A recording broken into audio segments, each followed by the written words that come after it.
At my son's wedding, I kept quiet about the fortune my husband left me, $59 million hidden in plain sight. Only days later, his wife arrived with a lawyer at my door, ready to claim it as if it were already hers. I didn't argue. I pulled up a chair, set my own documents down, and let the weight of proof speak louder than words. That moment was just the start of a battle they never saw coming. Before I begin the story, tell me, where are you listening? From today I arrived at St. Helens Parish with a steady step, though my heart was unsettled. The ushers greeted other guests warmly, calling out family names, pointing them toward the front pews. When I gave my name, the young man glanced at his chart, furrowed his brow, and then smiled too quickly. "You're at table 14, ma'am, right behind the column." He gestured as though he were doing me a favor. I walked down the aisle, nodding politely to strangers, but I noticed the front rows were neatly labeled parents. Grandparents VIP. Not once did my name appear. The air was heavy with roses, the quartet tuning in fits and starts. I smoothed the skirt of my navy dress, lowered myself into the hidden seat, and breathed in time with the organ notes. A woman I didn't recognize leaned over, offered me a thin smile, and said, "You must be the groom's mom. Funny, I expected you'd be up front." I pressed my lips together, choosing silence. Respect, I thought, is a chair pulled out for you before you arrive, not a seat you have to search for, from my angle. The ceremony came to me in fragments, a flash of Celine's lace. Garrick's profile lit for a moment, then blocked again by bodies shifting in front of me. When the vows were exchanged, I heard the cadence but missed the words. Two mothers from Celine's side stood proudly for photos, their shoulders linked, while the photographer waved me back, murmuring something about balance. A cousin asked me directions to the powder room, adding, "Isn't the seating perfect, so symmetrical?"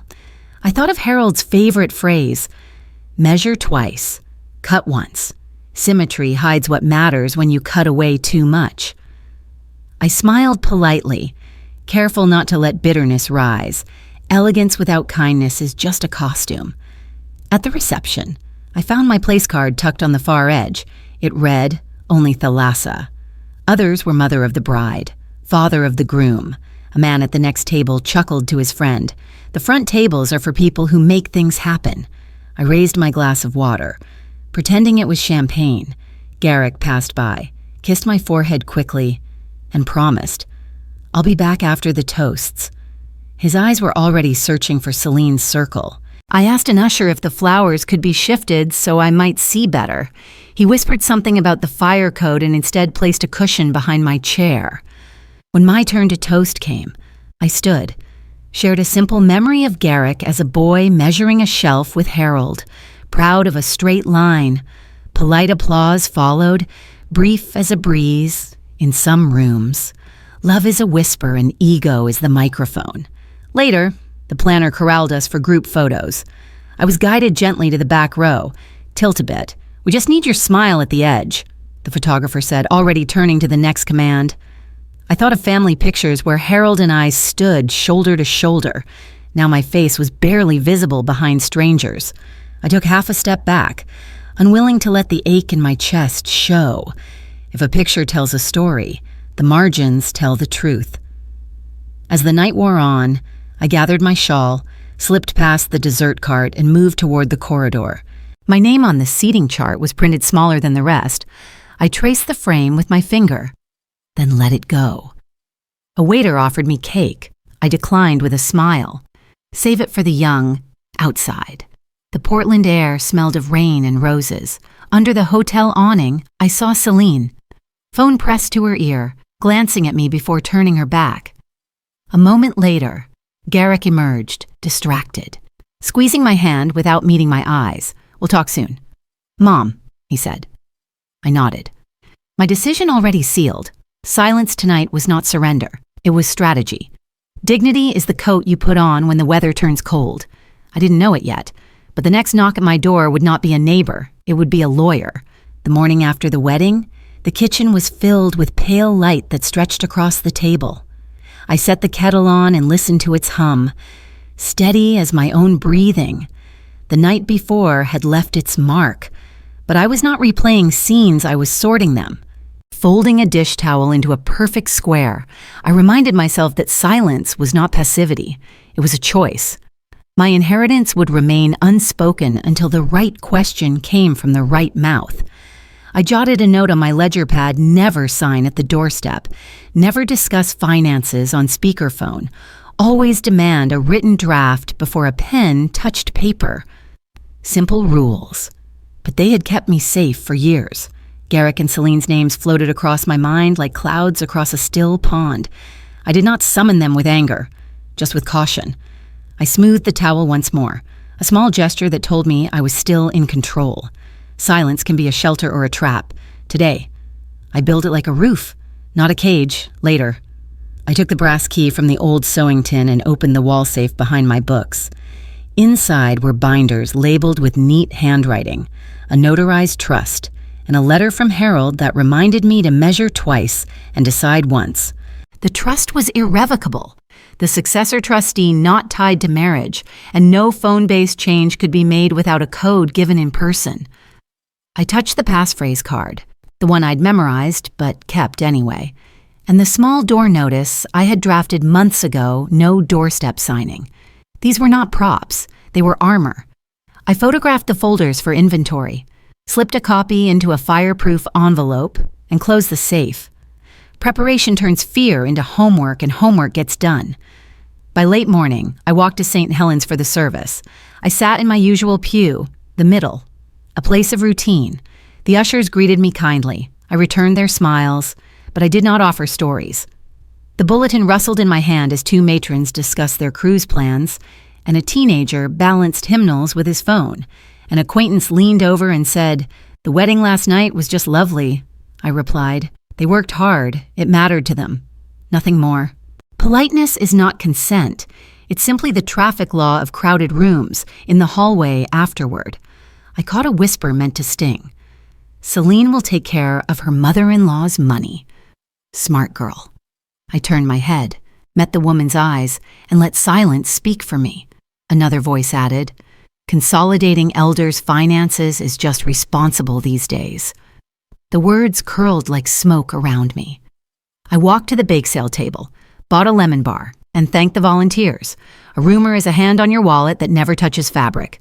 Back home, I drafted a checklist: account alerts, credit freeze, bank passphrase, beneficiary reviews. I placed a card in my wallet: no doorstep signing, drafts 48 hours in advance. A folder labeled "For my attorney" sat ready, empty but waiting. I wrote in my ledger, "I will not explain prudence to anyone who benefits from my confusion. Boundaries fail in chaos. Order is how you love yourself in advance." That evening, Garrett called. His voice was warm but quick. "We're settling in. Mom, we thought you might stop by. The word we hung heavy." I answered in singulars. "I'm fine. I'll be around this week. I've got errands." He sighed. "Grateful for my brevity. Enjoy your first week. Son, set your house in order." I said, "We left it there. When love shares a mouth, we can mean one person twice." Dusk came gray and quiet. I laid the brass key, the trust folder, and the index card on the table, each a promise to myself. A car slowed past the house, then another. Habit made me lock the screen door and leave the porch light off. "There will be no signatures on bad timing," I said aloud. The next time my name left someone else's lips, it carried a plan I had not agreed to. The knock came late Monday morning, sharp enough to echo through the kitchen. I kept the chain latched and asked, "Who is it?" Celine's voice floated in. Syrupy sweet, we were in the neighborhood. She stepped back, showing off a smile polished for company. Next to her stood a man in a gray suit, briefcase in hand. "Corbin Slate," he said, sliding a card through the crack. His name shimmered in steel gray ink. I let them in, but only as far as the kitchen. 3 teacups went on the table. Though I poured just 2, I sat at the head of the table habit from decades of bookkeeping. The briefcase clicked open, and Corbin slid out a folder. "Durable power of attorney and healthcare proxy." He explained. Celine folded her hands like a schoolgirl at a recital. I asked, "Who drafted this?" And when Corbin's smile didn't falter, "We adapted our standard. If it can't survive questions, it shouldn't survive signatures. He smoothed the pages, repeating phrases like best practice and today as if rhythm could sell me. Immediate authority. Access to accounts, it prevents confusion, he said. I pressed for definitions, durable versus limited, springing triggers, physician attestations, notarization rules in Oregon. He answered in circles.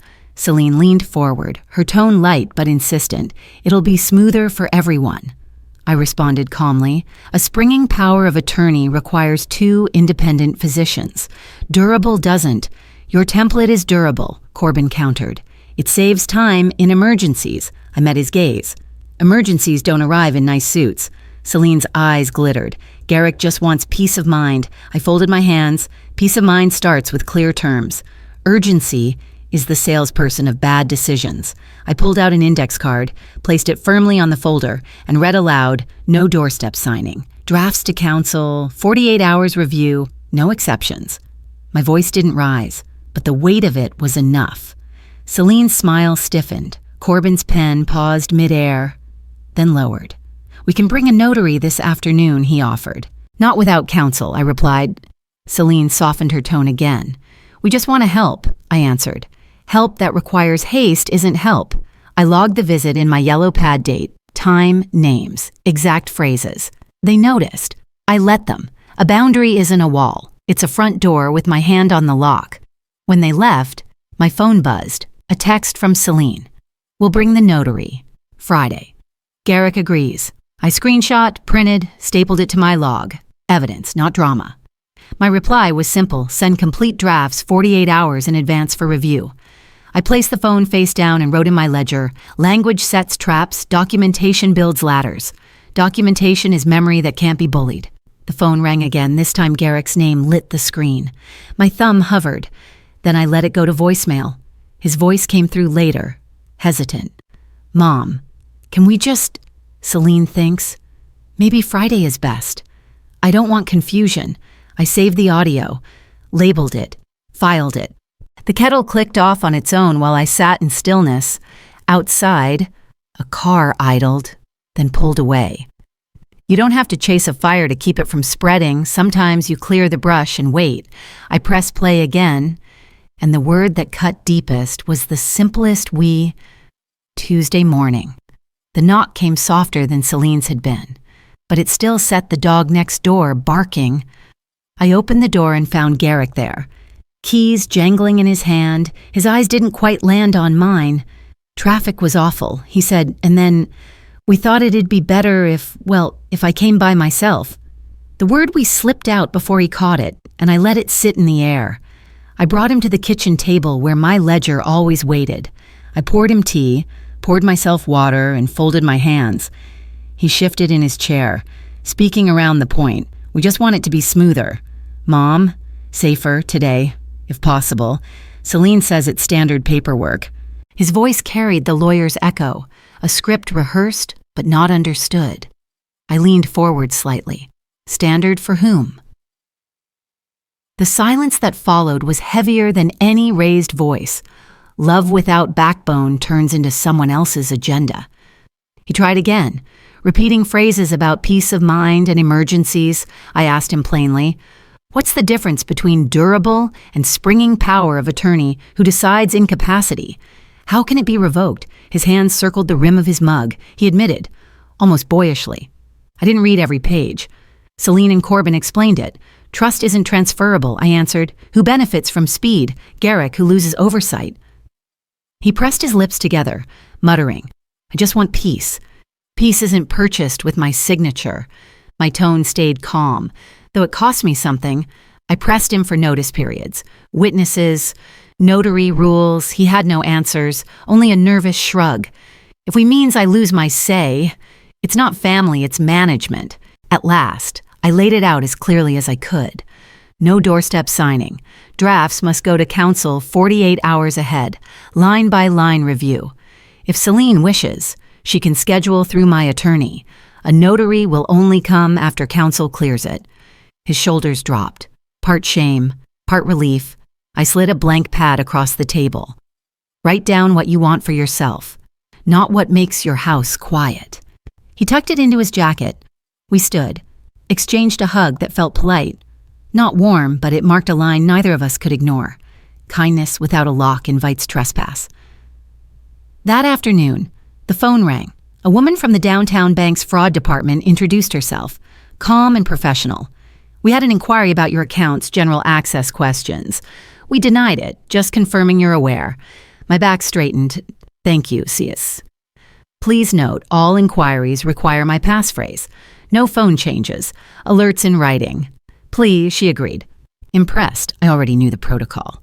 After we hung up, I added controls credit freeze with all bureaus, trusted contact designation excluding in-laws, in-person ID only. I penciled the appointment time with the branch manager into my ledger. Security is a habit, not a headline. That evening, I stapled the call summary to today's log, numbered the page, and signed the bottom margin. I drafted a communications policy for myself, no signatures without counsel, all drafts by email, no approvals over the phone. A new folder labeled bank controls and alerts slid neatly behind the trust documents. Proof is what respect sounds like, on paper. At dusk, my phone buzzed. A text blinked. Great news, Friday is set. Notary confirmed. I hadn't seen a draft. I set the phone face down and wrote on my yellow pad, good news, for whom I pinned it to the fridge with a magnet. Then I set out 2 cups and a third chair, deliberate, not welcoming. When someone rushes your pen, they're not protecting you, they're protecting their plan. Tomorrow. I knew. A stranger would speak my name as though it were theirs to use. Wednesday afternoon. The knock rattled the porch rail. I tightened my shawl and opened the door just enough to see Celine smiling too brightly, a young woman at her side with a leather journal already in hand. We thought we'd save you a trip, Celine sang, as if delivering a gift. The notary, efficient and brisk, announced herself and poised her pen like she'd signed me off already. I didn't unlatch the chain. Who scheduled this? I asked. Celine answered smoothly. We did. For you. My finger tapped the porch sign I'd posted days earlier. Legal documents only by scheduled appointment. A surprise signature is no different than a stolen one. Celine pushed her voice softer, insistent. Garrick's fine with this. He couldn't leave work, but he said to go ahead. The notary hesitated, eyes flicking to her journal, uneasy at the irregularity. I kept my tone calm. No drafts provided 48 hours in advance? No counsel review? No appointment? That means this stops here. Celine muttered something about Corbin Slate calling it standard. I shook my head. Corbin Slate doesn't decide my standards. I closed the door halfway, still polite but firm. On my yellow pad, I wrote 2:47 p.m. Celine Armitage, accompanied by notary. Attempted doorstep execution. A closed door teaches respect better than an argument. Minutes later, I heard Valora Finch's voice from across the fence. My neighbor leaned on the railing, eyes narrowed. They came by here first, asking if you were home. She said, I overheard Celine telling the notary, it'll be simple. She just needs to sign. Valora's voice softened. I've seen this before. They circle till you're too tired to argue. Her words steadied me. I thanked her, recognizing the gift of vigilance. One honest neighbor outweighs a dozen polished liars. Back inside, I sat at the table and expanded my log entry, names, time, notary ID, exact phrases. Valora's corroboration, I stapled a copy of my porch sign to the page as supporting evidence. Then I scanned the notary's business card and Celine's old text from Monday, attaching both in an email to my lawyer, Harlan Quaid. My subject line was simple. Unscheduled attempt need, official letter barring future doorstep approaches. I locked the safe, pausing to rest my hand on the brass key that had become more symbol than tool. Documentation doesn't shout, but it wins. My phone buzzed again. Garrick's voice this time, carried through voicemail. Mom, you embarrassed Celine, why make this harder? We just need your cooperation. The plural again. So small and so sharp. I saved the audio, filed it under today's log, and let the silence sit heavy in my kitchen. I whispered to no one. Cooperation is not obedience. Outside. A car door slammed. I looked through the curtain just in time to see Celine's SUV pulling away too fast, her determination burning hotter than her patience. The hardest betrayals are spoken in voices you once trusted to sing lullabies. The next confrontation would not be fought on my porch. It would be across a table I chose, on ground where my voice carried equal weight. Thursday noon found me stepping into the downtown bank branch with Harlan Quaid at my side. He carried a slim leather briefcase. I carried my folder, each divider labeled and my yellow log sheet clipped at the top. The assistant manager guided us to a conference room, nodding at the notation on my account, no phone changes. In-person ID only. I chose the head of the table. Harlan sat at my right. A neutral staffer took a seat near the door. Garrick entered late, his eyes restless.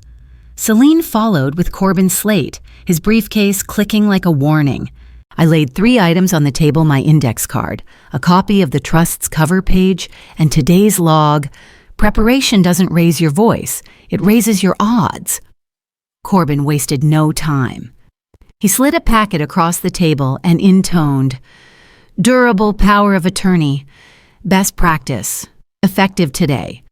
His tone carried the same rhythm as before. Polished and urgent.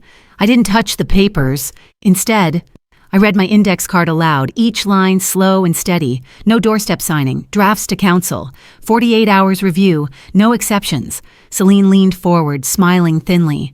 "We're already here," I answered, "and the rules are already written." Harlan pressed next. "Who drafted this? What are the triggers? How can it be revoked? What indemnities are included?" Corbin muttered standard language. I repeated my request. Copies may be left, but nothing signed today. No notary summoned. If speed is the point, you're not protecting me, you're bypassing me. Harlan then explained calmly for the record, durable authority is immediate. Springing authority requires 2 independent physicians. He noted my existing springing POA, valid and compliant with Oregon law. I added that my trust shields distributions, verified last week. Corbin leaned on emergency readiness, but the staffer spoke clearly. Our policy is strict. No access without the customer present and ID verified. I listed additional protections, credit freeze, beneficiaries checked, pods confirmed, no phone approvals. Garrick lowered his eyes when Harlan asked if he'd read the document. Celine jumped in. I reviewed it with Corbin. Trust isn't a proxy, it's a practice.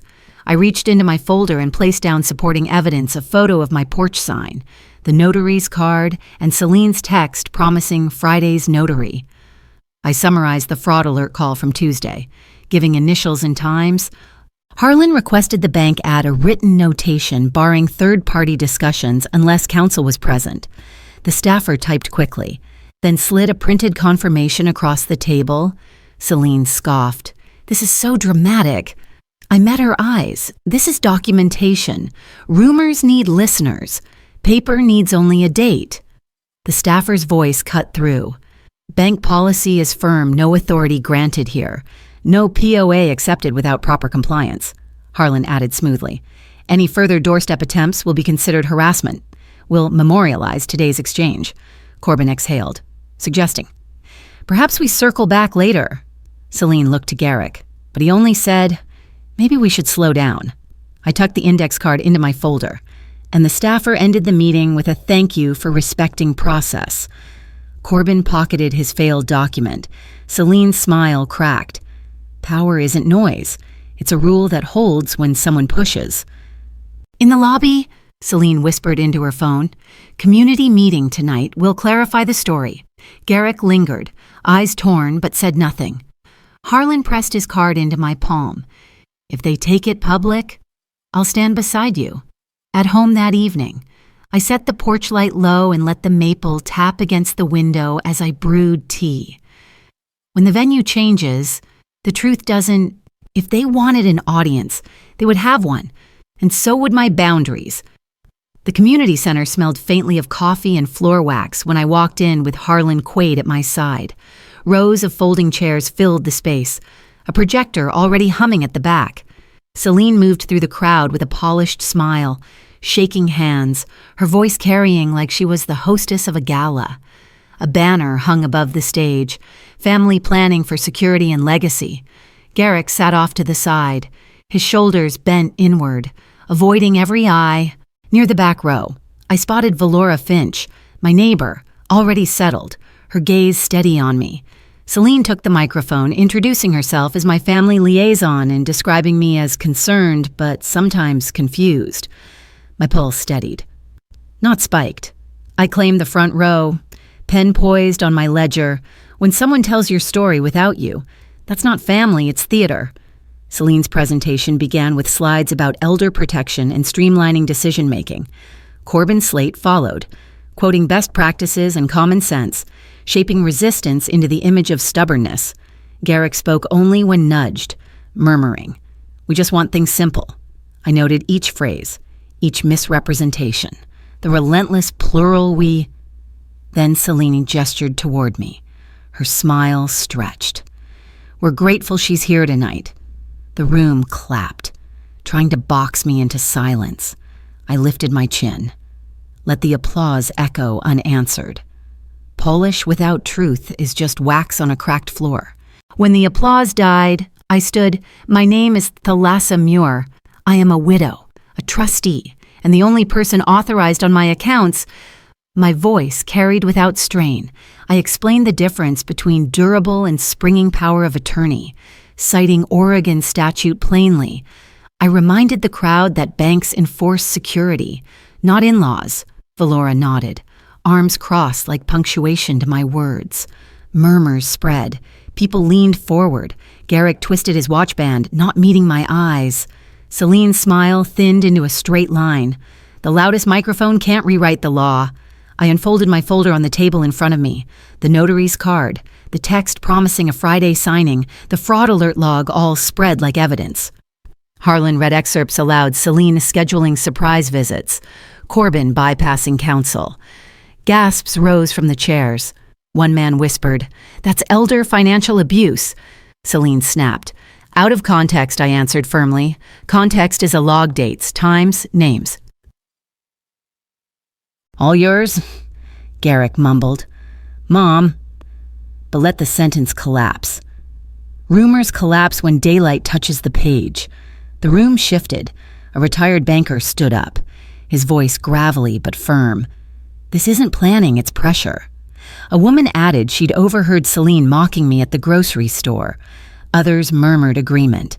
Celine's composure cracked. She barked, "You don't understand family duty." Harlan leaned in, voice dry as paper. "Neither does coercion." The audience clapped, some louder than polite. Garrick's head hung lower, the gap between him and Celine visible in the space of a folding chair. A crowd can smell the difference between care and control. When it was clear the current had turned, I rose again. "Thank you for listening. My estate remains intact. My protections are in writing. Not rumor, if you want to understand elder protection. Start with the statute, not hearsay." I turned toward Celine, meeting her eyes. "You don't speak for me. Ever." The words hung heavy. Then applause swelled, some rising to their feet. Valora met my gaze and nodded once, fierce and proud. Garrick whispered something I couldn't hear, but I saw the distance growing between him and his wife. The last word isn't loud, it's final. Celine stormed out, Corbin trailing her. Garrick lingered for a heartbeat, torn in half, then followed. Neighbors crowded close, some thanking me, others shaking my hand. Valora slipped me a note. "Call me anytime, eyes on the block. At home." I filed the evening's transcript and pinned her note on my fridge. Just before bed, my phone buzzed with a message from an unknown number. "This isn't over." I locked the phone in the drawer and wrote the time in my log. Threats in the dark only proved the light mattered. Tomorrow. The fight would shift again from halls to courtrooms. Friday morning, I laid my 3 anchors on the kitchen table, the trust folder, the index card with my rules, and the yellow ledger where I'd written every slight, every date. My purse sat ready on the chair. No speeches today, only steps. I checked my papers, copies of Celine's texts, the notary's card, the fraud alert memo from the bank. I whispered a name to myself. Table 14, a reminder that my revenge would not be noise, but legacy. Justice isn't loud, it's dated. signed, and filed. At Harlan Quaid's office, the air smelled faintly of leather and ink. We sat across his wide desk while he read my log. He drafted a memo that stated plainly no doorstep signing. Drafts 48 hours ahead. Counsel present at all times. He strengthened the no contest clause in my trust and added a harassment notice with Celine's name typed in black. Valora Finch, my neighbor. I named as first contact for health updates. Garrick remained second, but only with conditions. Harlan prepared a cease and desist letter to Celine and Corbin, and I signed an affidavit documenting every attempted ambush, from porch to hall. I leaned back and said aloud what had been building in me for days. Peace is not obedience. Boundaries are love. Harlan gave a small nod and filed the paper. A clean line saves more families than 100 apologies. By noon, we were at the county recorder's office. The clerk slid my notarized affidavit under a heavy stamp, the sound echoing like a gavel. At the bank, I updated my account notes, no third-party discussions, in-person ID only, written alerts for every inquiry. The manager printed confirmations. I filed them in my bank controls and alerts folder. Then, quietly, Harlan helped me open the outline for the Table 14 Fund scholarships for trade programs, micro grants for elder legal clinics, all in my late husband's name. From now on, any distribution ran through the fund. Reputation is opinion. Record is reality. That afternoon, Garrick came alone. He stood in my doorway longer than necessary before stepping in. He began, then caught himself. I wanted to understand. I poured tea and set the index card on the table between us. I explained what I'd filed: protections, changes, rules. I didn't mention the fund. Your place with me, I said, is not a signature. It's a chair you earn by standing up straight. He stared at his hands. I'm sorry. I met his eyes.